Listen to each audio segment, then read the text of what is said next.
Hello, this is Mrs. Scarpel, and in this video we are going to look at geometric sequences and exponential functions. So in this example, we have that the value of the second term is 24, and I have placed that in this table. And we are told that the sequence is being doubled at each step. Keep in mind that doubled means times 2. So if I'm going from step 2 to step 3, I'm going to multiply by 2, which is 48. When I go from step 3 to step 4 and I multiply by 2, I'm going to have 96. Now when I get to the point where I'm going to be writing a recursive and an explicit rule, I need to have at least term number 1 or term number 0, and I will go through the examples for each. Now if I'm going to be finding term 1 from term 2, that means I'm going to have to go backwards. So instead of multiplying by 2, I'm going to multiply by 1/2, which is the equivalent of dividing by 2. So half of 24 is going to be 12. And I can go ahead and I can graph this information. My horizontal axis is going to represent the term number.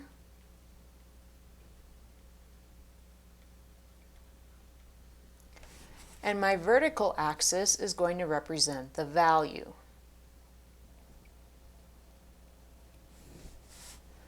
And I'm going to go ahead and give myself a little bit of space. So I'm going to, on the horizontal axis, label every other line another increment of 1 unit. And for my vertical axis, I see that I'm getting as high as 96. I'm going to, each line will be 5 units, so I'll label the 10s. 10, 20, 30, 40, 50, 60, 70, 80, 90, and 100. It's important to remember that when you are labeling your scales, that the spacing between values is the same and the jump from one value to the next is the same. You don't want to be labeling these 1, 3, 4, 9. You want to go in a consecutive pattern with an equal increase from number to number. So now when I plot these, we see that term number 1 is at 12. So I'll have to estimate a little here where that 12 is located. 2 is at 24, so just below the 25. 3 is at 48, so slightly below the 50. And then 4 is up here at 96. Now if you look at these points, you'll see that these points also don't show a linear pattern. I couldn't draw a line that fit all 4 points on it. Also, because we're looking at individual terms, I'm keeping this a discrete graph. I'm keeping this so that all we see are the points. I'm not going to connect them because this is a situation where we have a term number and a corresponding value. We don't have any partial term numbers. So now, when I go to take a look at writing equations, fill in my table again, 12, 24, 48, 96. When I'm finding my recursive equation, I'm going to go ahead and use the 1, 2, 3, 4, and the f of x is just 12, 24, 48, 96. Now I realize that my table is labeled with n and f of n, so I'm going to do the same thing here. And for my recursive equation, we're going to have the previous f of n minus 1 times some value. And I'm sure many of you already know that to get the value for 2, we took 12 times 2 to equal the 24. We took the 24 times 2 to equal the 48, and we take the 48 times 2 to equal the 96. If I just want to use a recursive that starts with f of 1, my recursive would look like f of 1 equals 12, and the rest of this would be f of n equals f of n minus 1, and I multiplied everything times 2. I could also do this using f of 0. If I want f of 0, I need to find what do I take times 2 to equal 12.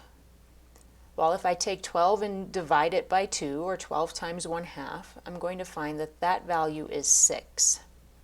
So I could also write this sequence as f of 0 equals 6, and I'm still using f of n equals f of n minus 1 times 2. It's just that we're starting from the value of 6,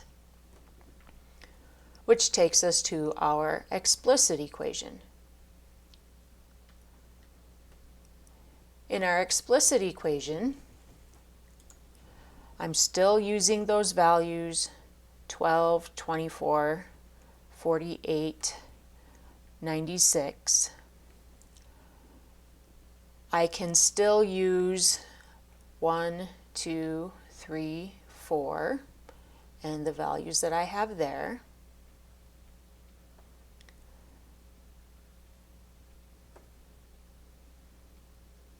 For the explicit equation, when we have a geometric sequence, we're going to have our starting value times our common ratio to some power.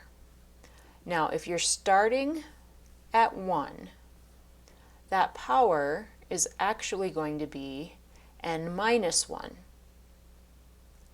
If we start at 0, it will be 1. So to get the 12, actually I'm going to do the 24. To get the 24, I'm taking the 12 times 2 one time. For the third term, we have 24. Actually, I'm going to go back to my starting value to explain why the exponents work the way they do. So to get to the 48, I take what I multiplied to get 24 times 2 times 2. To get the 96, I take what I started with times 2 times 2 times 2. As you can see, these 2's could be written exponentially. This would be 12 times 2 to the 1. The next one would be 12 times 2 squared. And the next one would be 12 times 2 to the third. The exponents are all 1 less than the term number.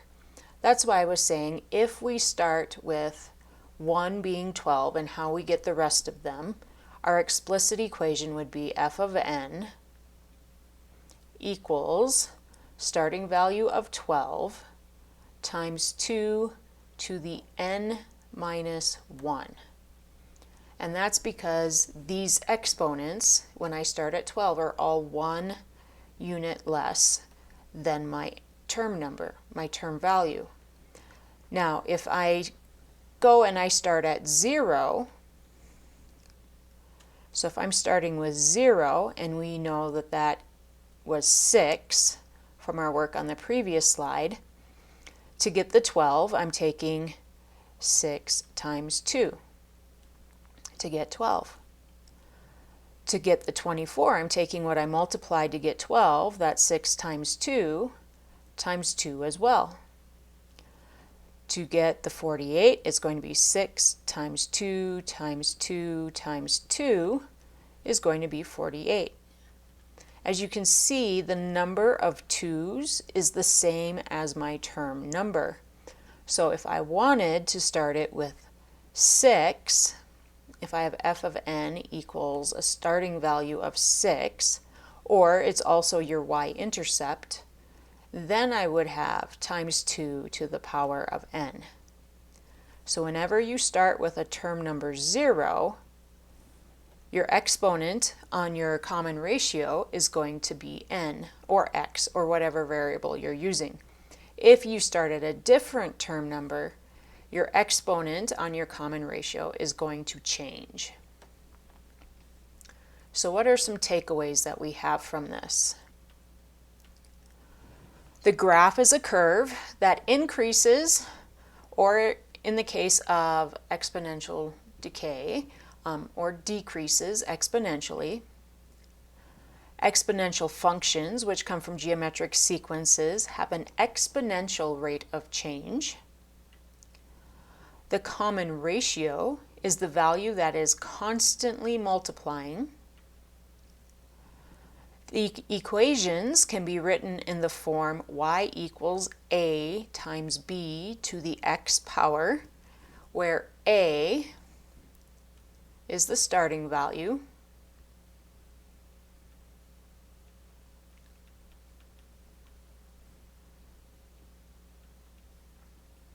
and b is the common ratio.